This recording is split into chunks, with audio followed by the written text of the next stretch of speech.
Hey everyone, welcome back. Oh, the sun is so beautiful. Okay, so in this video I want to speak to the part of you that knows deep down that you are capable of more than simply just getting through the day. The part of you that has been carrying a lot, and the part of you that is tired of feeling like your mind is always racing. Alright, your energy is always being pulled in different directions, and your life is happening around you faster than you can catch up. And the part of you that knows that there is another way to live. There's another way that you could do this, not a perfect life, not a life without challenges, not a life where you ever feel tired or emotional or unsure or stretched, but a life where you are connected to your absolute self, a life where you can hear your own thoughts clearly, a life where your body does not feel like it's constantly fighting against you, a life where emotions do not control your decision every single time, a life where your spirit has room to breathe, and a life where you remember that you are not here just to survive what happens to you. You are here to participate in the creation of what happens next. And I need you to hear this before we go anywhere else.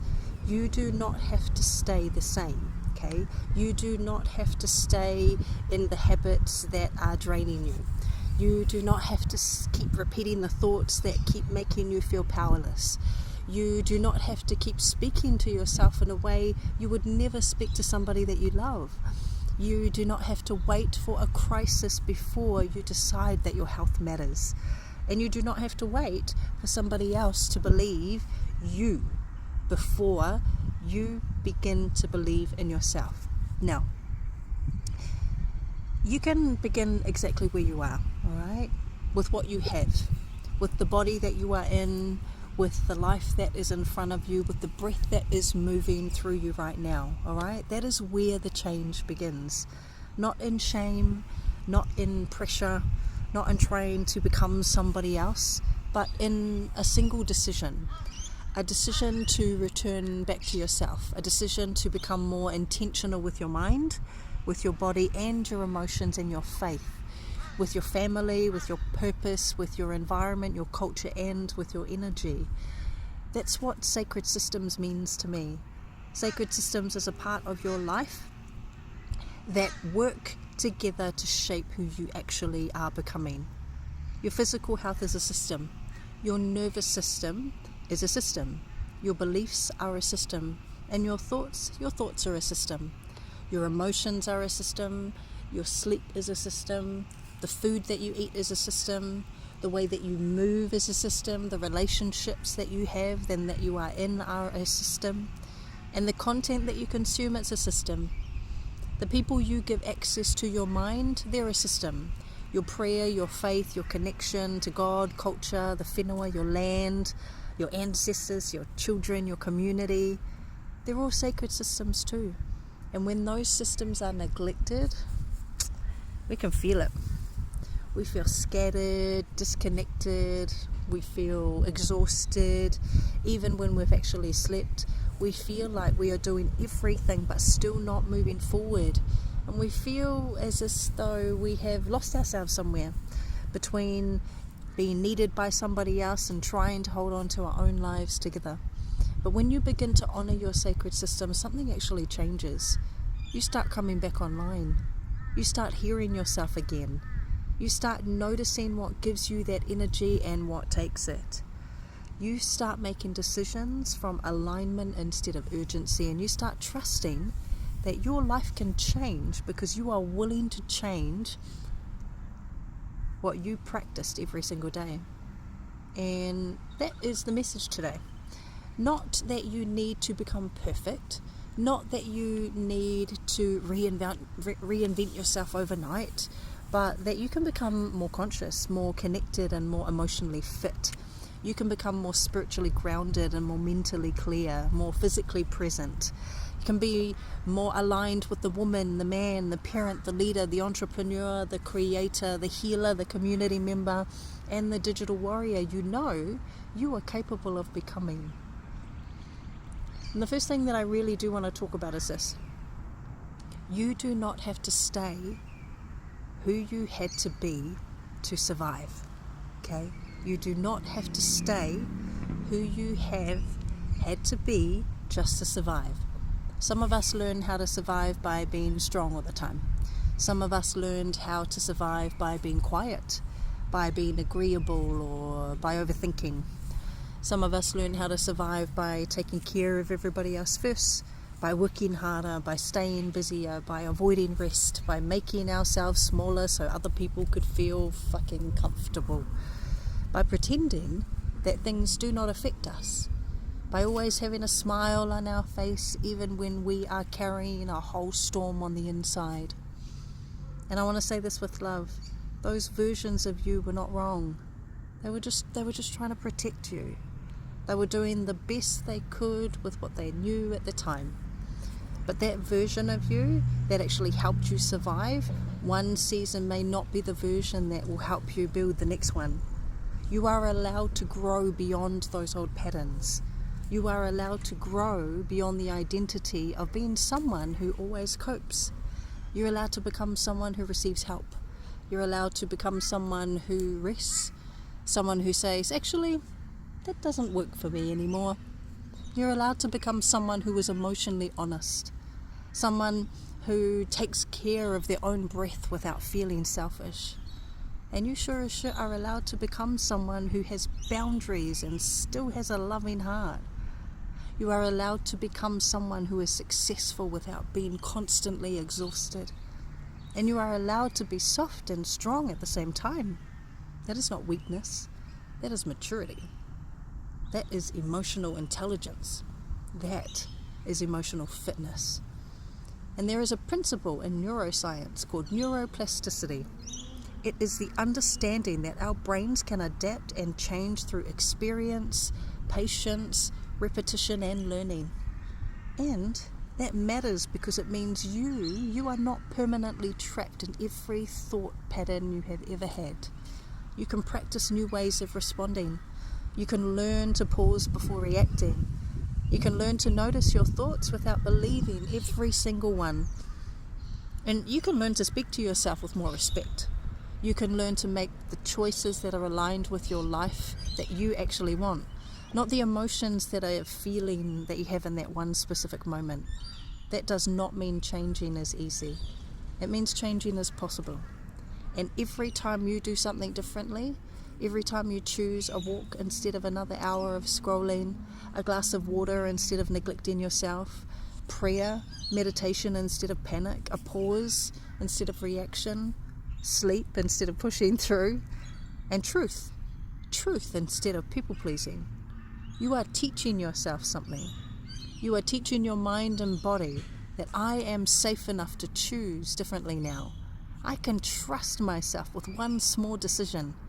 I do not need to wait for the perfect moment. I can build a brand new pattern. And that is powerful.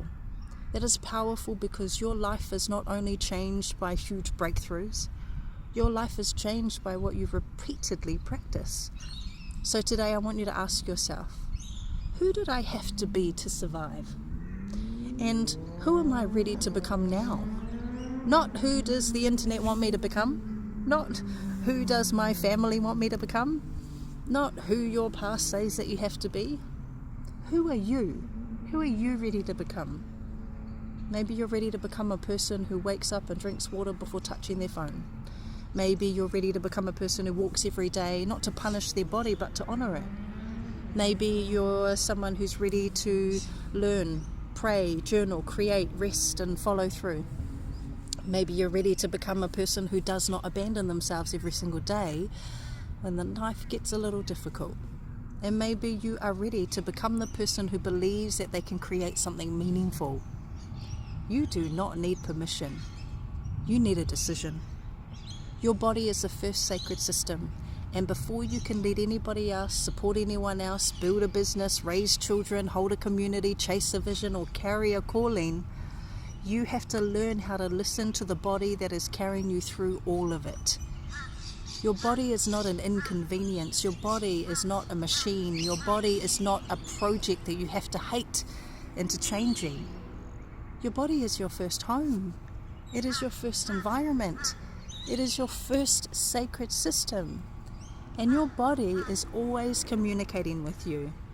Sometimes through energy, sometimes through exhaustion, through tension, sometimes through hunger, sometimes through a racing mind, through a tight chest, sometimes through irritation or numbness, sometimes through the feeling that you cannot concentrate, you cannot settle, you cannot sleep, you cannot hear yourself think.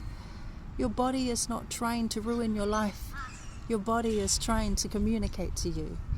And I think so many of us have been taught to override ourselves. We override hunger because we are busy. We override exhaustion because we have to do things. We override stress because people are relying on us. We override emotions because we do not have the time to feel them. We override pain because we think being strong means never stopping. But being strong is not ignoring your body until it forces you to listen. Being strong is learning how to listen early. It is learning how to say, I need food, I need water, I need rest, movement, sunlight, I need to breathe. I need to put my phone down. I need to speak to God. I need to sit quietly. I need to get outside. And I need to stop pretending that I can run on empty. These are not small things. These are foundations. And sometimes we want a huge spiritual revelation, but our body needs a meal, a shower, sleep, fresh air, movement, and a break from the noise. Sometimes we are looking for motivation, but we just need regulation. Sometimes we're looking for confidence, but we just need to keep one promise to ourselves.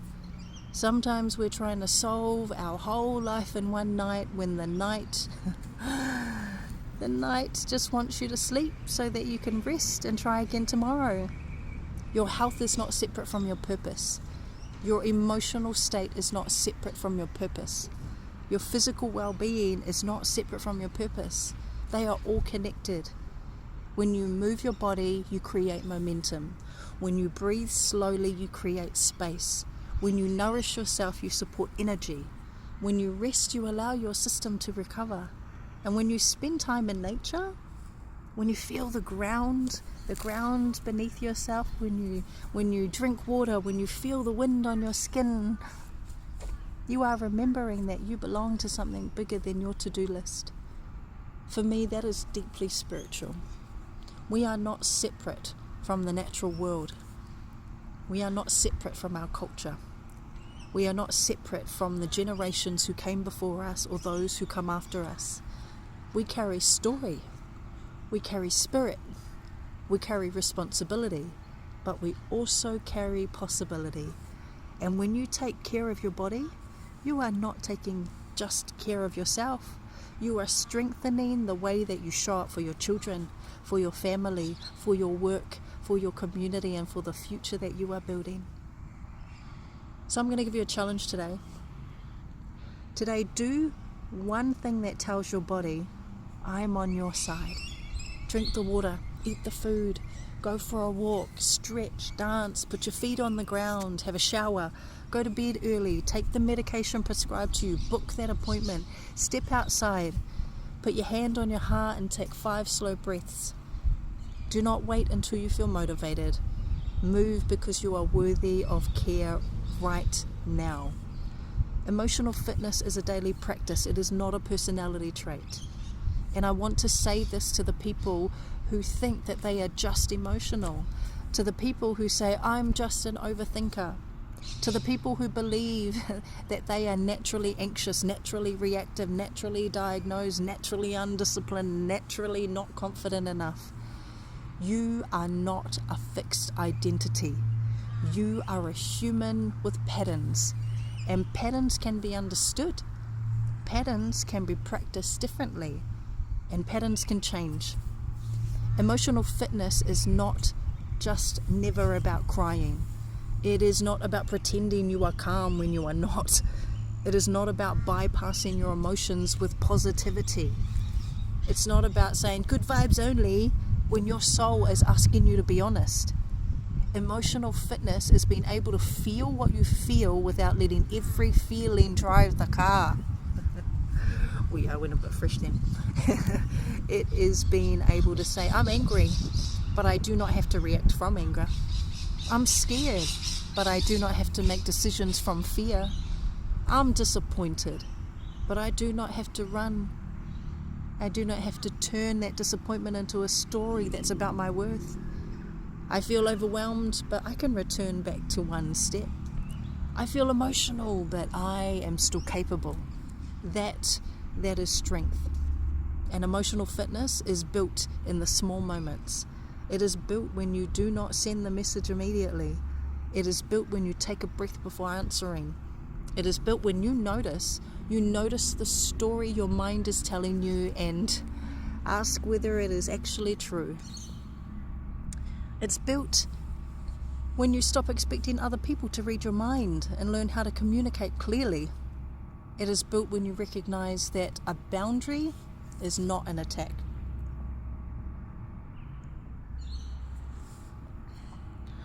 It's built when you take responsibility for your healing without taking responsibility for everyone else's behavior. It's built when you forgive yourself. When you forgive yourself for being human but still hold yourself accountable for what you do next. You do not need to have emotions under control every moment of every day. You need to become more familiar with them. You need to know what you feel like when you are tired. You need to know what you feel like when you're overstimulated. You need to know what you feel like when you are avoiding something. You need to know what you feel like when you are aligned. You need to know what brings you peace and what consistently takes you away from it. That is self-awareness. And self-awareness is one of the most powerful forms of self-respect. Because when you know yourself, you stop handing your identity over to everybody else. You stop letting the loudest person in the room decide how you should feel. You stop needing every person to agree with you. And you stop becoming a different version of yourself in every freaking environment. You start becoming rooted. And rooted people can grow. So I want you to practice this. The next time you feel overwhelmed, do not ask what is wrong with me. Ask what is happening inside me right now. And what do I actually need? Maybe you need quiet. Maybe you need a conversation. Maybe you need to move your body. Maybe you need to cry.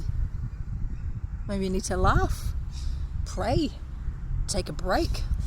Maybe you need to stop consuming a whole lot of crap on social media. And maybe you need to come back to your values. Maybe you need to remember that you are allowed to take your time. This is emotional fitness. It's not perfection. It is practice. Protect your attention and reclaim your power, because your attention is sacred. Your attention shapes your thoughts. Your thoughts shape your emotions. Your emotions influence your choices, and your choices become your habits. And your habits are building your life. So if your attention is being scattered all day, your energy will feel scattered too. If you wake up immediately and you give your mind to notifications, to opinions, to headlines, to arguments, comparison, to drama, to the advertisements, to fear, in everybody else's life, do not be surprised if you struggle to hear your own voice. We are living in a world where there is always something trying to get your attention. A new trend, a new outrage, a new opinion, a new reason to be like you're behind, a new product that claims it will finally make you feel like you're enough. But you do not have to give everything access to you. You do not have to know everybody's business. You do not have to respond to every comment, and you do not have to consume every content that makes you feel worse about yourself. You do not have to keep following people who make you forget your own worth.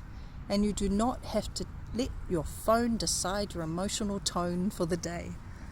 A digital warrior learns to protect their attention, not because they are disconnecting from the world, but because they understand that their mind is valuable, their focus is valuable, their peace is valuable, their purpose is valuable, and what you feed grows.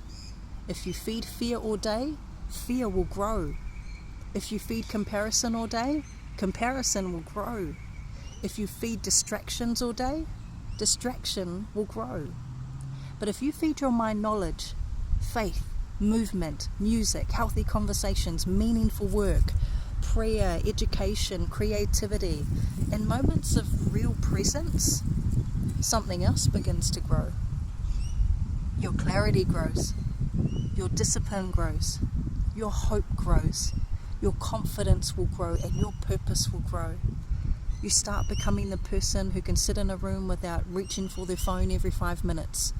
You become the person that can hear their own intuition. You become the person that creates instead of consuming, and you become the person who has enough energy left for the people and the work that actually matter. So I want you to do an intention audit. Ask yourself, who am I listening to every day? Who am I watching? What am I reading? What messages am I allowing into my mind? Do they make me feel more capable, or do they make me feel powerless? Do they make me feel more connected to God, purpose, family, culture, my health, and real life? Or do they make me feel constantly behind? Do they actually help me take action, or keep me in a cycle of comparison? You do not need to delete your whole life. You just need to become intentional. Mute what drains you. Follow what teaches you. Make space for silence. Create before you consume. Pray, meditate before you scroll. Move your body before you absorb everybody else's energy. Protect your morning, protect your evening, and protect your mind. Your attention is not something to give away carelessly. It is one of the greatest resources that you have.